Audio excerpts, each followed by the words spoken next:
Hi, this is my Random Recipes. I'm Lisa. Welcome to my channel.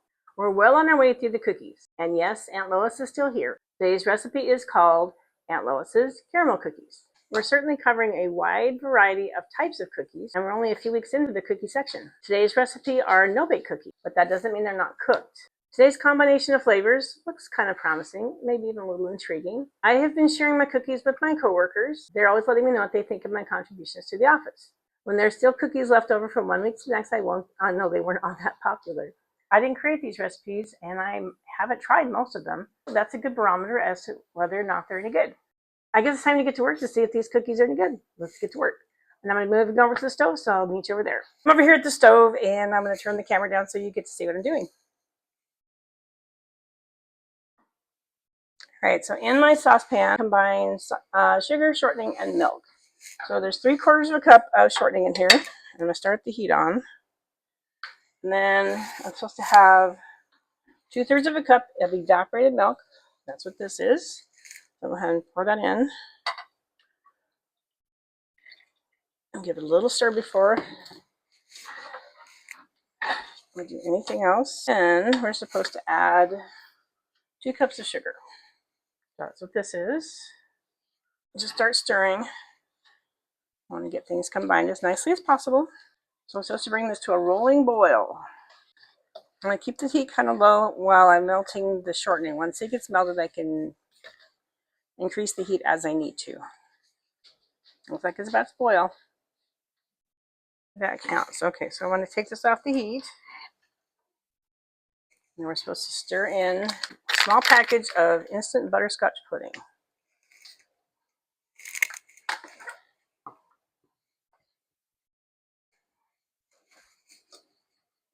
There we go, that's better.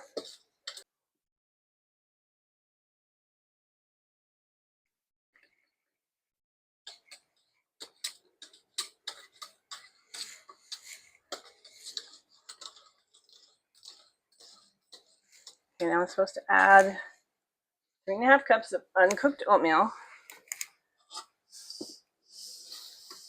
1/3 of a cup of peanut butter,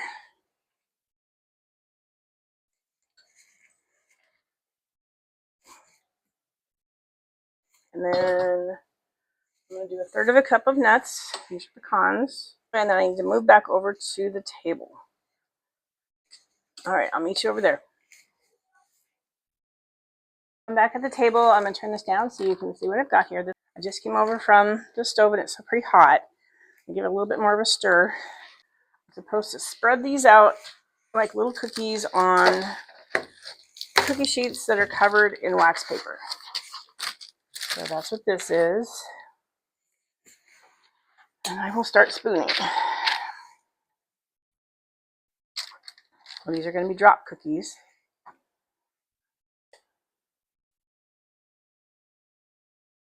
These need to cool for a while. I'm not sure exactly how long, probably at least 10 minutes, maybe 20, 30 minutes. So I'll let them cool and then I'll be back for a taste test in a bit. I am back. I let the cookies cool for about 30 minutes. I just brought the trays back over. I put them up. They're calling this critters. And I don't want them getting into stuff. So I'm going to go ahead and turn this down so you can see them. And then we'll go from there. So these are my 2 trays. They haven't really changed. I'm going to peel off one from each side. And we'll do a taste test. All right.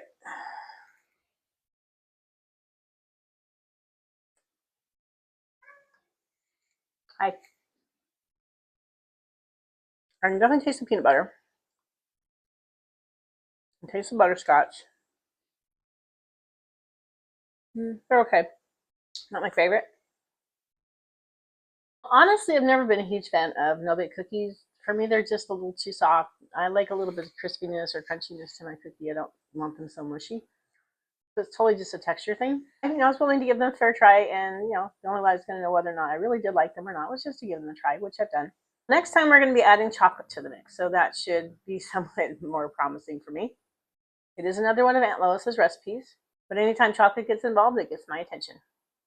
After all, chocolate's always a good idea, right? I will include the ingredients and the preparation for Aunt Lois's caramel cookies in the description below. If you have any questions or other feedback from me, please feel free to reach out to me in the comments. I really do enjoy hearing from you. You don't want me getting lonely in here, do you? Please like, share, and subscribe to my channel. I would really appreciate that. It helps my channel to continue to grow. Thank you for joining me on my new adventure through the big wide world of cookies. I look forward to seeing you again next time. Bye.